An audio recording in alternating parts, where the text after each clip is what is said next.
और चलिए शुरुआत करेंगे बुलेटिन की और सबसे पहले बात करेंगे मध्य प्रदेश की। मध्य प्रदेश में मतदान के बाद चुनावी घमासान शुरू हो गया है। पहले चरण में कम हुई वोटिंग पर वार पलटवार देखने को मिल रहा है। जीतू पटवारी ने 4 सीट पर जीत का दावा किया तो इधर पूर्व मंत्री नरोत्तम मिश्रा ने पलटवार कर दिया। कहा बोलने और परिणामों में अंतर होता है।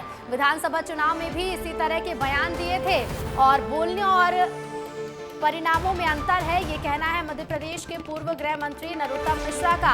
तो जीतू पटवारी ने एक बड़ा दावा किया। मतदान पहले चरण का मध्य प्रदेश में संपन्न हो चुका है और जीतू पटवारी ने क्या कुछ कहा है विस्तार न्यूज से बातचीत में, चलिए पहले आपको सुनवाते हैं। इस वक्त हमारे साथ मौजूद है कांग्रेस प्रदेश अध्यक्ष जीतू पटवारी जी, इनसे बात करते हैं। एक चरण का चुनाव खत्म हो चुका है लेकिन वोटिंग परसेंटेज सारी सीटों में घटता हुआ नजर आया है, कैसे देखते हैं? ये जो बातें हो रही थी अब की बार 400 पार, जनता मैसेज दे रही है कि नरेंद्र मोदी जी की जो कार्यप्रणाली है, उनकी जो व्यवस्थाएं हैं, जिनकी आर्थिक नीतियां हैं, उनके जो सब्ज बाग हैं, उनसे जनता थक चुकी है। और जो पब्लिक का रुझान कम हुआ वोटिंग पे, ये निराशा है नरेंद्र मोदी की कार्यप्रणाली पे। और मैं मानता हूँ कि ज़्यादा से ज़्यादा जागरूकता से मत करना चाहिए, उनके अगेंस्ट जाके करना चाहिए। जो उन्होंने फिनोमा बना रखा था उसका एक मैसेज है देश और दुनिया को, मध्य प्रदेश वासियों को, कि नरेंद्र मोदी जी ने जो कहा वो आपके घर पे असर नहीं हुआ, उसका आपके परिवार पे नहीं हुआ, आपके बच्चों के रोजगार पे नहीं हुआ। आप यातनाओं के माया जाल में या यातनाओं के महासंकट में हर परिवार फंसा हुआ है। उसने निराशा के कारण वोट नहीं डाला। छिंदवाड़ा की अगर बात करें, छिंदवाड़ा सहित 6 सीटों में जो वोटिंग हुई है, कितनी सीटों पर कांग्रेस का आ सकती है? 4 सीट, इस 6 में से 4 सीट कांग्रेस को आई। नरेंद्र मोदी ने वीडी शर्मा को बड़ी बात बोली है, बोले कि भले दुबले पतले हैं लेकिन उन्होंने विधानसभा चुनाव में अपनी रणनीति से इतिहास रचा है। मानते हैं वीडी शर्मा की रणनीति कारण? ये बीजेपी का अंदरूनी मामला है, किसने क्या रचा है वो उनकी जाने। ठीक है, चलिए ये हमारे साथ कांग्रेस प्रदेश अध्यक्ष जीतू पटवारी जी थे, जिन्होंने बताया कि 6 में से 4 सीटें कांग्रेस जो है, पहले चरण की जिन 6 सीटों में चुनाव हुआ उसमें 4 सीटों में कांग्रेस आएगी। फिलहाल देखना दिलचस्प तब होगा जब चुनावी नतीजे आएंगे, कितनी सीटें कांग्रेस को मिलती है और कितनी सीटें बीजेपी को मिलती है। कैमरा पर्सन नागेंद्र साथ सूरज तिवारी, विस्तार न्यूज। तो जीतू पटवारी ने दावा क्या किया 4 सीटें जीतने का। मध्य प्रदेश के पूर्व गृह मंत्री नरोत्तम मिश्रा ने इस पर पलटवार भी कर दिया है। चलिए सुनवाते हैं आपको क्या कुछ कहा उन्होंने।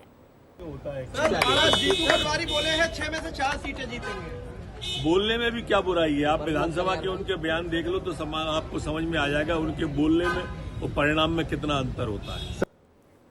और देखिए मध्य प्रदेश में पहले चरण में 6 सीटों पर मतदान हुआ और 6 में से 4 सीटें जीतने का दावा कर चुके हैं पीसीसी चीफ जीतू पटवारी, जिस पर नरोत्तम मिश्रा का पलटवार भी आपने सुना। और इसी खबर पर और ज्यादा बातचीत के लिए हमारे साथ ब्यूरो हेड श्याम सिंह तोमर जी जुड़ गए हैं। श्याम, जिस तरह से हमने तस्वीरें देखी, एक तरफ वो बयान दे रहे हैं जो विधानसभा में जिन्हें बहुमत नहीं मिला मध्य प्रदेश में उस पार्टी के प्रदेश अध्यक्ष, और दूसरा पलटवार सामने आता है उस विधानसभा के प्रत्याशी का जो मध्य प्रदेश के मंत्री रहकर चुनाव हारे। तो क्या लगता है दावों में कितना असर है?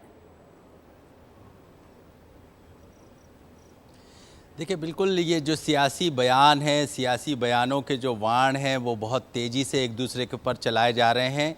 एक ने कहा कि हम जो है 6 में से 4 सीटें, जीतू पटवारी कह रहे हैं 4 सीटें बिल्कुल जीत रहे हैं, आश्वस्त हैं। वहीं नरोत्तम मिश्रा से जो हमने बात की, उनका ये कहना था कि देखिए भाई, इससे पहले के उनके बयान, विधानसभा के बयान भी देख लीजिए, इससे पहले उन्होंने जो दावे किए थे वो क्या हुए, हवा हो गए, कहीं भी टिक नहीं पाए। तो जीतू पटवारी नरोत्तम मिश्रा के हिसाब से, नरोत्तम मिश्रा का ये कहना है कि बयान तो बहुत बड़े बड़े देते हैं लेकिन वो ज़मीनी नहीं होते हैं, केवल हवाई किले होते हैं। उन बयानों में को बहुत गंभीरता से लेने की ज़रूरत नहीं है। जी बिल्कुल। और इसके साथ ही श्याम, इस तरह से ये भी जानना ज़रूरी है क्योंकि मध्य प्रदेश में इस बार देखिए वोटिंग प्रतिशत में भी पहले चरण में हमने अंतर देखने को मिला है। 2019 की तुलना में इस बार कम मतदान भी हुआ है। छिंदवाड़ा को लेकर कई तरह के दावे किए जा रहे हैं क्योंकि सबसे हाई प्रोफाइल सीट छिंदवाड़ा को माना जाता है और अन्य सीट पर भी कांग्रेस के जीत के दावे मजबूती के साथ कांग्रेस रख रही है। तो क्या आधार इसके पीछे का रख रही है कांग्रेस? आखिर दावे इतने मजबूत क्यों जा रहे हैं?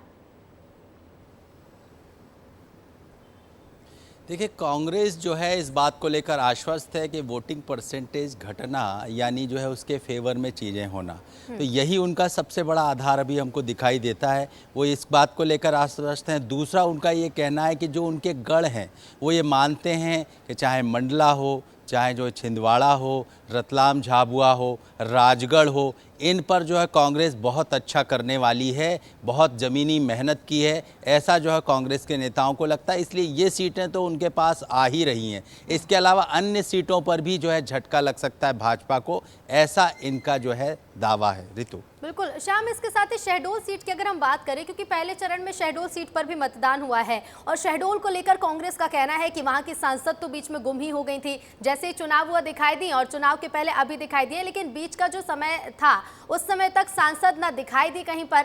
ऐसे में शहडोल सीट को लेकर भी कांग्रेस के दावे मजबूत है। तो क्या कहा जाए कि जो 4 सीटों की बात कांग्रेस कर रही है उसमें से शहडोल भी शामिल है? बिल्कुल, शहडोल को लेकर जो है हमलावर है कांग्रेस, क्योंकि उन्होंने देखा कि जो रणनीतिक जो है पूरे प्रदेश में भाजपा की जो है दिखाई दे रही थी, शहडोल में कहीं ना कहीं उसमें विचलन रहा। शहडोल में वो स्थितियां नहीं रही जो उन्होंने कहा कि बिल्कुल जो है वहाँ की प्रत्याशी गायब हो गई थी, उन्होंने जो है ध्यान नहीं दिया। इसीलिए जो है वो उनके पास एक मजबूत आधार है इस बात को कहने के लिए। हालांकि ये देखना होगा पहले चरण में शहडोल पर जो जनता ने कितना जो है अपना समर्थन किस पार्टी को दिया है। बिल्कुल बिल्कुल श्याम, शुक्रिया आपका हमसे जुड़ने के लिए और तमाम बातचीत के लिए। तो कांग्रेस के जहां अपने दावे हैं तो बीजेपी के पलटवार भी सामने आ रहे हैं, लेकिन दावे कितने मजबूत हैं और किसके दावे मजबूत हैं ये तो 4 जून को विस्तार न्यूज पर ही आपको पता चलेगा जब आएंगे परिणाम। चलिए आगे बढ़ेंगे। एक बड़ी खबर आपको बता दें, मध्य प्रदेश के मुख्यमंत्री डॉक्टर मोहन यादव ने बयान दिया है। बीजेपी में शामिल हुए सभी कार्यकर्ताओं को बधाई दी है। प्रदेश के मुख्यमंत्री डॉक्टर मोहन यादव ने कहा कि बीजेपी परिवार में सबका स्वागत है, हमारा परिवार बढ़ रहा है, ये हमारा सौभाग्य है। पीएम मोदी ने बीजेपी को विश्व की सबसे बड़ी पार्टी बनाया। इसके साथ ही उन्होंने कमलनाथ पर तंज भी कसा, कहा बड़े महाराज घर से निकलते नहीं थे, आज हाथ जोड़ रहे हैं। जनतंत्र की स्थापना के लिए बीजेपी काम कर रही है। क्या कुछ कहा है मुख्यमंत्री ने, सुनवाते हैं आपको। हमारे परिवार में हम खुले मन से आपको जोड़ करके, मैंने पहले भी कहा कि जैसे दूध में शक्कर मिलती है, इस नाते से आपका स्वागत किया है। हम एक जान होकर काम करेंगे। फिर एक बार मोदी सरकार बनने जा रही है। हमारे प्रदेश की 29 सीट हम जीतने की तरफ बढ़ रहे हैं। छिंदवाड़ा सहित आपने देखा होगा कि हमने सबने देखा है, पहली बार बड़े महाराज अपने घर से निकलते नहीं थे, वो अपने मतदाताओं के बीच हाथ जोड़ करके वोट मांगने निकले। दुनिया के लिए छिंदवाड़ा मॉडल बताते थे और मॉडल उनका कितना खोखला है सबने देखा है। और इधर शिवपुरी की पोहरी से विधायक रहे हरिवल्लभ शुक्ला ने बीजेपी ज्वाइन करने के बाद विस्तार न्यूज से बात की। उन्होंने कहा कि प्रधानमंत्री नरेंद्र मोदी की नीतियों से प्रभावित होकर उन्होंने बीजेपी में शामिल होने का फैसला लिया। और क्या कुछ कहा है आइए आपको सुनवाते हैं। मोदी जी की नीतियों से प्रभावित होकर के मेरा मन बदला। दूसरे हमारे अंचल के जो विकास के मसीहा हैं महाराजा सिंधिया, उनका जो विकास का एजेंडा मैंने देखा है पिछले 25-30 सालों से, बड़े महाराज के समय से। तो ग्वालियर अंचल की बात करें तो जो कुछ भी विकास आज तक ग्वालियर अंचल में हुआ है, चंबल अंचल में हुआ है, 90% उसका श्रेय सिंधिया जी को जाता है। वो बिना विकास के रात दिन विकास की बात करते हैं। अभी आपने देखा होगा कि ग्वालियर में जो इंटरनेशनल स्तर का जो एयरपोर्ट बना है, वो रिकॉर्ड 16 महीने में उन्होंने बनवा के तैयार करवा दिया। और है कि अब कांग्रेस नेतृत्व विहीन है। कांग्रेस का जो बचा कुचा नेतृत्व है वो दृष्टि विहीन है। ना उनमें सोशल इकोनॉमिक कोई विजन है, ना स्पिरिचुअल कोई विजन है, ना सोशल उसका फॉर्मेशन के लिए कोई उनके पास विजन है। हरी जी, ये बताइए कि क्या महाराजा से आपकी बात हुई, मतलब जो है सिंधिया जी से आपकी बात हुई इस बारे में? जब आप आ रहे थे तो उनसे जो है आपने कोई बात की? जी हाँ, उनसे हमेशा बात होती रहती है। मेरी बात भी उनसे हुई है और उन्होंने भी कहा कि भाई आप जैसे लोग जो कर्मठ कार्यकर्ता हैं, मैं सन 80 में पहली बार विधायक बना था कांग्रेस का। जब से लेके हम काम कर रहे हैं, बड़े महाराज के साथ काम किए, स्वर्गीय माधवराव जी के साथ काम किया, तो उनसे मेरी बात हुई है और हम उनके साथ मिलकर के कंधे से कंधा मिला के विकास के एजेंडे को आगे बढ़ाएंगे। कई कार्यकर्ता भी आपके साथ आए होंगे? बहुत सारे कार्यकर्ता यहाँ तो। कितनी संख्या है? अब मैं अगर ये कहूँ तो देखो, कहने की बात तो है, लेकिन कम से कम 200-250 जो कांग्रेस के महामंत्री हैं, सेक्रेटरी हैं, सेवा दल के लोग हैं, वो सब आए हैं साथ। अपना भविष्य क्या देख रहे हैं भाजपा में? देखिए, अब हम तो, मैं कहना चाहूँगा कि अब हमारी पारी तो गई ईमानदारी से, लेकिन नौजवानों की, हमारे बच्चों की भविष्य को देखते हुए मैं मान के चलता हूँ कि बीजेपी में भविष्य उज्जवल है। नेतृत्व के लिए भी नौजवानों का, महिलाओं का, किसानों का, देश का।